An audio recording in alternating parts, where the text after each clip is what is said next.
Sekarang kedengaran. Iya, iya, iya. Coba pembuka dulu, pembuka. Ya. Kok harus begitu? Tampak lurus nggak bisa, gini nggak bisa. Saya mau buka lewat laptop, tapi saya nggak tahu bagaimana caranya ini. Ya sama aja, Skype aja biasa. Ya udah lewat Iya, HP tapi ini aja. suaranya saya tidak. Tunggu saya bagaimana cari speakernya nih. Saya juga baru pakai ini namanya aplikasi seumur umur ini barusan ini saya pakai aplikasi Skype. Pakai apa nggak ada? Apa earphone itu? Ya. Kalau gini kedengaran. Kedengaran kalau gini saya dekatin di kuping gitu. Oh, handphonenya didekatin ke kuping. Iya. Ya udah nggak apa-apa. Ya. Dekatin aja. Biar Iya, tapi ada yang apa itu? Apa dekatin kuping tidak ini. Earphone tidak ada. Tidak bisa gini jadi pegang ini gitu. Siapa tahu ya ada yang mau ditanya. Bang Rudi yang mau tanya, saya bisa kan lihat langsung karena saya tidak hafal. Dan juga pengetahuan agama saya tidak terlalu luar biasa, tapi insya Allah dengan izin Allah saya bisa. Oke, kita mulai. Tunggu, saya mau ini speakernya bang. Gimana?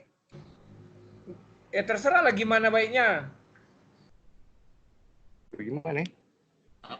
Speakernya itu kan tidak tahu bagaimana caranya.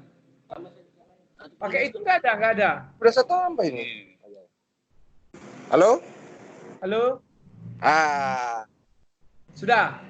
Ya. Suaraku udah kedengaran? Sudah. Sudah ya? Ya. Ya, Bapak lah silakan bertanya sama aku dulu. Saya pingin Pak Rudi yang bertanya dulu. Salah tentang. Janganlah, Bapak aja yang bertanya dulu, kenapa sih? Kalau saya tidak kan sang debater itu menantang, berarti apa nih ibaratnya Bapak yang mengundang kan Bapak dulu yang bertanya, nanti saya di belakangan gitu. Oh gitu? Iya, siap. Oke lah. Saya bertanya ya. Ya, siap. Bapak memeluk agama Islam dari umur berapa tahun? Tutupkan pintu, Ran. Saya memeluk agama Islam pada saat saya dilahirkan dan saya diasani orang tua saya. Oh gitu ya. Iya.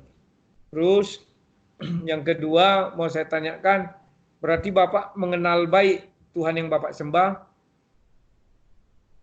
Saya mengenal Tuhan yang saya sembah itu melalui pengajaran dari orang tua dan guru-guru ngaji. Kira-kira begini, Pak. Kira-kira apa yang bisa Bapak ceritakan tentang Tuhan yang Bapak sembah kepada saya? Allah itu Tuhan yang maha segala-galanya. Ya. Bahwa Tuhan itu menciptakan semua makhluk. Dan makhluk itu ada fungsinya, seperti malaikat fungsinya. Makhluk juga kan termasuk malaikat itu makhluknya. Makhluk yang diciptakan semua ada fungsinya di muka bumi. Jadi Allah itu kalau mau digambarkan, kalau saya bisa pakai kayak ada bahasa daerah itu, kadang-kadang kita susah lukiskan dengan kata-kata. Iya. Dilukiskan aja, coba. Berarti saya diajar berimajinasi nih, Pak. Enggak lah, kan dirimu baca kitab suci. Ya. Karena baca kitab suci jadi bisa menjelaskan bagaimana Tuhan yang dirimu sembah. Ya. Misalnya dia pencipta langit dan bumi, oke. Apalagi?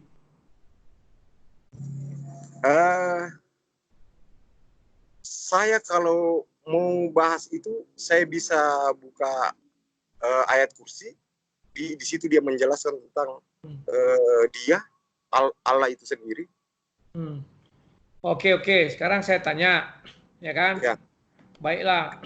Bapak tahu arsi itu? Ars, ya. Bapak tahu arsi? Saya tidak tahu itu modelnya bagaimana, Pak. Saya tidak tahu. Jelas. Saya nggak tanya model, tapi Bapak tahu kan bahwa arsi itu apa? Ars itu tempatnya Allah. Tempatnya. Berarti Allah lebih kecil dari arsy. Saya tidak bisa mengimajinasikan seperti itu karena saya tidak lihat. Dia Karena cuma betul kita nggak melihat, tetapi kan kita bisa menggambarkan dalam kehidupan kita sehari-hari.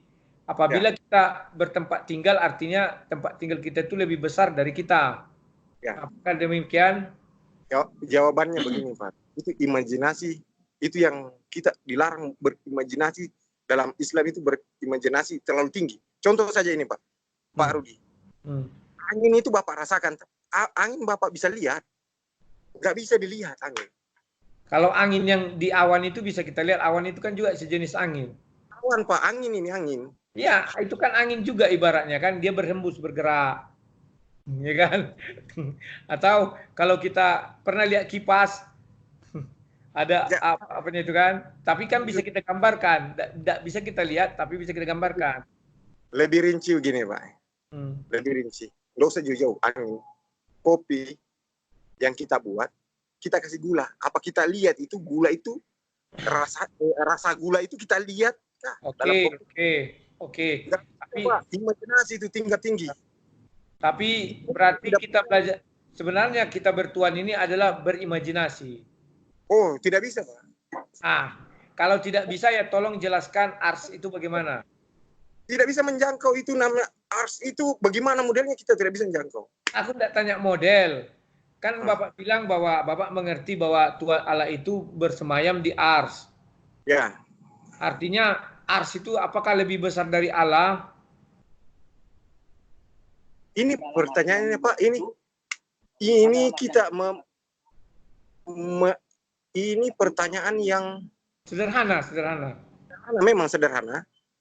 Sedang kalau kita mau jawab, itu kita manusia ini tidak mampu, belum mampu. Nanti sudah hari kiamat. Contoh, kalau ditanya kepada saya, Tuhanmu di mana? Di sorga, saya bilang kan. Apakah surga lebih besar dari Tuhan? Iya, karena Tuhan ada di dalam sorga. Artinya surga itu lebih besar, Tuhan di dalamnya. Kan bisa kita gambarkan. Pak, gini. Allah itu tidak menyerupai makhluknya. Ya. Mengerti, Pak? Ya. Kalau Bapak Rudi mengibaratkan bahwa Tuhan Bapak ada di dalam sorga, sorga itu lebih besar daripada Tuhan itu sendiri, jelas karena Bapak berpikir bahwa manusia, saya minta maaf ini, Pak. Ini cara Bapak mau. Kalau kami Kristen memaafkan, santai aja. lanjut. Yesus itu adalah manusia. Modelnya wujudnya manusia. Jelas dia masuk di dalam surga itu lebih besar surga. Allah itu tidak bisa gitu, Pak. Belum sampai kita punya manusia itu belum sampai. Baik. Oke. Apakah Bapak pernah membayangkan bahwa Tuhan itu ada kemiripan dengan manusia? Allah kemiripan manusia. Pak, saya bukakan ayat, semua ayat itu, maksudnya saya bukakan ayat Allah itu tidak menyerupai makhluknya.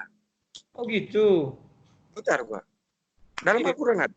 Dia tidak menyerupai dan tidak diserupai. Oh gitu.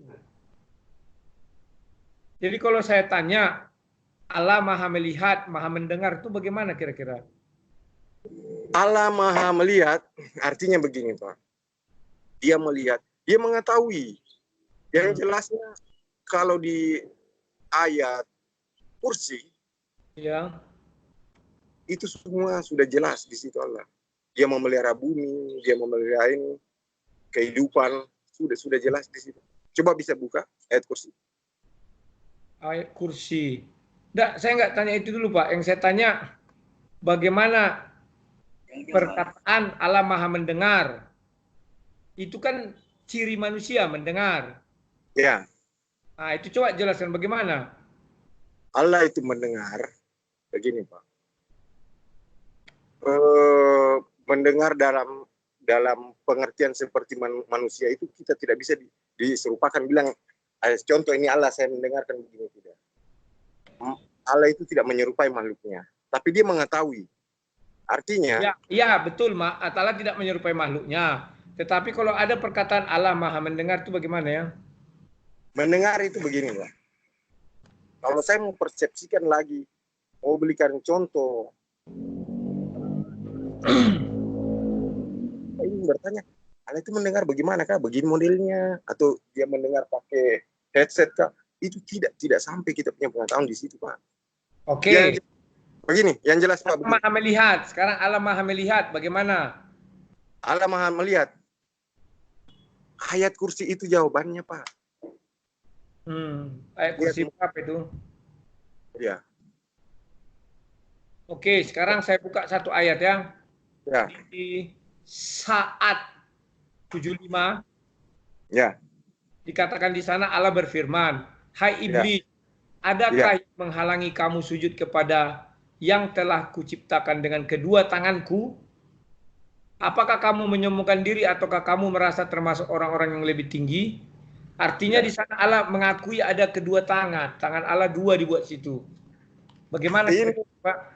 Artinya Allah bisa kita gambarkan tak ada ubahnya seperti manusia kalau menurut ayat itu ya. Dengan kedua tangannya.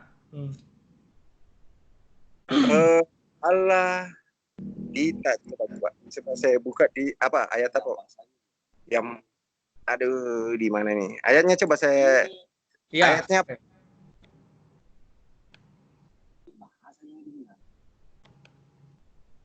apa tadi Pak? Apa maksudnya yang saya kasih tadi namanya saat 75 ayat 75 ayat 75 tulisannya SHAAD 75 saat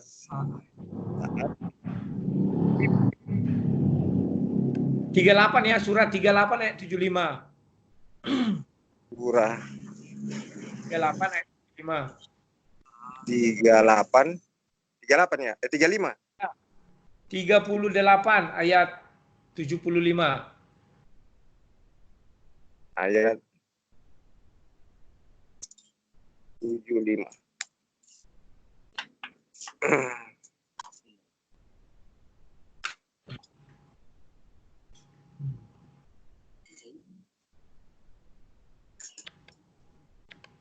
Allah berfirman Allah berfirman, hai iblis, apakah yang menghalangi kamu sujud kepada yang telah kuciptakan kedua tanganku? Apakah kamu menyombongkan diri atau kamu merasa termasuk orang-orang yang lebih tinggi? Menyombongkan diri. Ini Allah itu bukan, maksudnya itu bahasa perumpamaan, Pak. Karena untuk manusia itu supaya tahu diciptakan dia melalui diciptakan mana tuh? Kedua tanganku. Artinya Allah itu tidak, kalau kita mau bahasakan semacam mau bilang untuk dicerna, ini bahasa dicerna. Allah itu menggunakan bahasa hiasan untuk menciptakan manusia. Macam contoh dari kedua tangannya, contoh itu Pak. Tapi kan kita tidak tahu. Allah itu tidak menyerupai makhluknya. Dia mengibaratkan membuat itu berarti dia mengibaratkan tangannya itu yang dia pakai untuk ini. Kita beribarat. Artinya Allah untuk menciptakan manusia itu kita bilanglah membutuhkan sebuah proses. Ya begitu ya. Prosesnya dia punya ini. Ya, dia ciptakan. Ya. Berarti kata tangan di sana hiasan gitu ya. Rasa hiasan. Saya pun heran melihat penerjemah itu. Harusnya bukan dibilangnya hiasan, tapi udah membentuk aja. Jangan tangan ya. Harusnya itu. Ini Pak, ini begini. Coba saya kasih. Apa-apa, nggak apa-apa. Saya contoh lain ya Pak. Contoh lain lagi, bisa jawaban lain.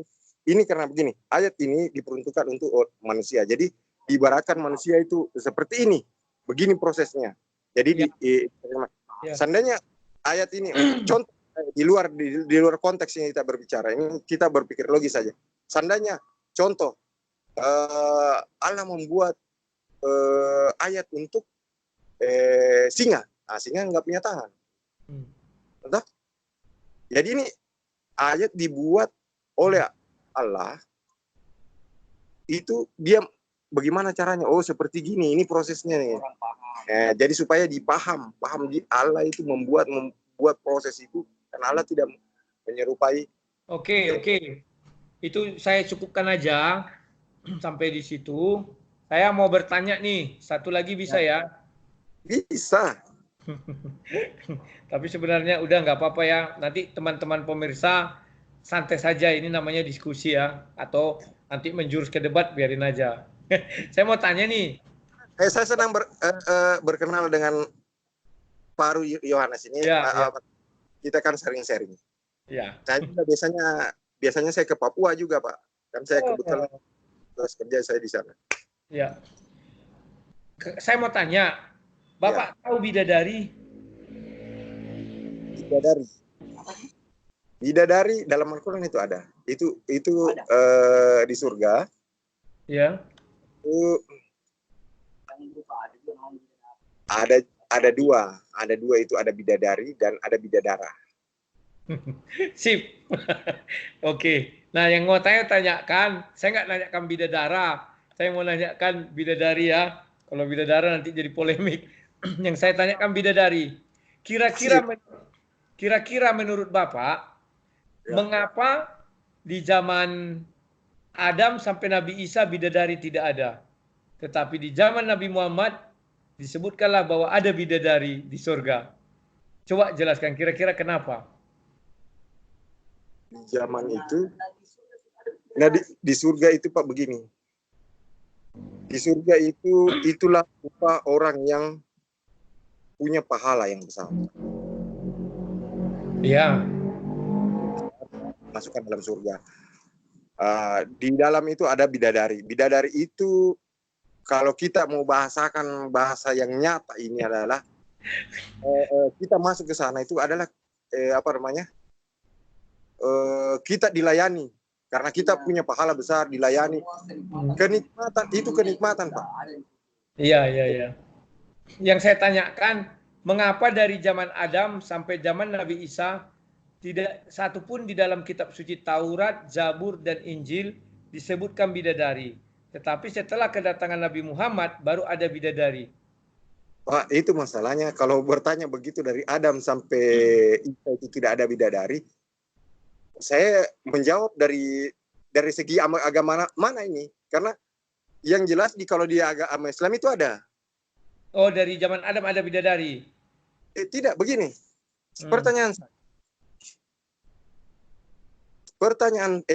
Jawaban dari saya, Pak. Saya mau jawab dari segi agama mana dulu ini? Ya, agama Islam lah, Pak. Bidadari hanya dikenal di dalam Islam. Iya. Di dalam Kristen tidak dikenal bidadari. Dan kalaupun kita mengerujuk ke agama Hindu, Buddha, ada juga si bidadari ya, dari kayangan katanya. Tapi enggak, kita kan sedang berbicara antara Kristen dan Islam. Nah, dari sudut pandang Islam. Dari sudut pandang Islam, saya berbicara, kalau saya menjawab ini dalam sudut pandang Islam. Bidadari bidadari itulah pelayan manusia yang punya pahala yang besar. Dia sudah layak, maksudnya layak masuk ke surga. Dia pelayan. Jadi kita ibaratnya kita ini di sana dilayani karena upah pahala yang besar. Nah, itu dalam dari Adam itu saya mau bahas masalah dari kitab suci dari kitab suci mana? Ya sudah, saya setuju bahwa di surga itu bidadari itu pahala ya. Pas itu. Iya. Nah, sekarang karena waktu saya sudah habis 20 menit, kita gantian. Pertanyaan Bapak itu masalah Nabi Al-Qasas 28 sampai 30. Tunggu sebentar. Saya sudah selesai bertanya. Sebentar. Boleh. Sekarang giliran Bapak yang bertanya kepada saya, tapi kita